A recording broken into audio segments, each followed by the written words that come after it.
ਤੁਹਾਡੇ ਨਾਲ ਸ਼ੇਅਰ ਕਰਨਾ ਚਾਹ ਰਿਹਾ ਸੀ। ਅਕਸਰ ਔਕਾਤ ਜ਼ਿਮੀਂਦਾਰ ਇਹ ਕਰ ਲੈਂਦੇ ਨੇ ਗਲਤੀ ਕਿ ਇਹ ਗੰਦ ਵਾਲਾ ਸਪਰੇ ਗਲਾਈਫੋਸੇਟ ਹੋਇਆ, ਉਸ ਤੋਂ ਬਾਅਦ ਫਿਰ ਪਨੀਰੀ ਬੀਜ ਦਿੱਤੀ ਹੈ ਤੀਸਰੇ ਦਿਨ ਹੀ ਬੀਜ ਦਿੱਤੀ। ਹੁਣ ਪਨੀਰੀ ਜਿਹੜੀ ਹੈ ਨਾ ਉਹ ਅੱਧੇ ਬੂਟੇ ਜਿਹੜੇ ਪੀਲੇ ਹੋ ਗਏ ਨੇ। ਪੀਲੇ ਤੋਂ ਮੁਰਾਦ ਹੈ ਕਿ ਮੁਰਦਾ ਹੀ ਨੇ। ਇਹ ਪਨੀਰੀ ਉੱਠ ਤੇ ਪਏਗੀ, ਇਹਦੇ ਤੇ ਕੋਈ NPK ਕਰਾ ਕੇ ਇਹਨੂੰ ਉਠਾ ਤੇ ਸਕਨੇ, ਲੇਕਿਨ ਇਹ ਕੋਈ ਪਰਮਾਨੈਂਟ ਹੱਲ ਨਹੀਂ ਹੈਗਾ। ਬਾਅਦ ਵਿੱਚ ਇਸ ਪਨੀਰੀ ਨੇ ਪਾਵਰ ਵਿੱਚ ਮੁੰਜਰ ਨਹੀਂ ਚੁੱਕਣੀ ਤੇ ਪੂਰੀ ਐਵਰੇਜ ਨਹੀਂ ਦੇਣੀ।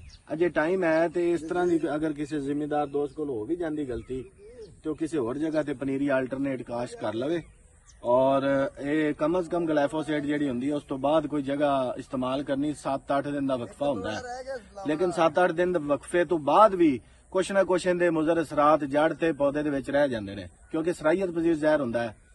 ਲਿਹਾਜ਼ਾ ਪਨੀਰੀ ਵਾਲੀ ਜਗ੍ਹਾ ਮੁੰਤਖਬ ਉਹ ਕਰੋ ਕਿ ਜਿੱਥੇ ਗਲਾਈਫੋਸੇਟ ਜਿਹੜਾ ਉਹ ਫਿਲਹਾਲ ਨਾ ਹੋਇਆ ਹੋਵੇ, ਕੋਈ 15-20 ਦਿਨ ਪਹਿਲੇ ਹੋਇਆ ਹੋਵੇ ਤੇ ਉਹ ਠੀਕ ਹੈ।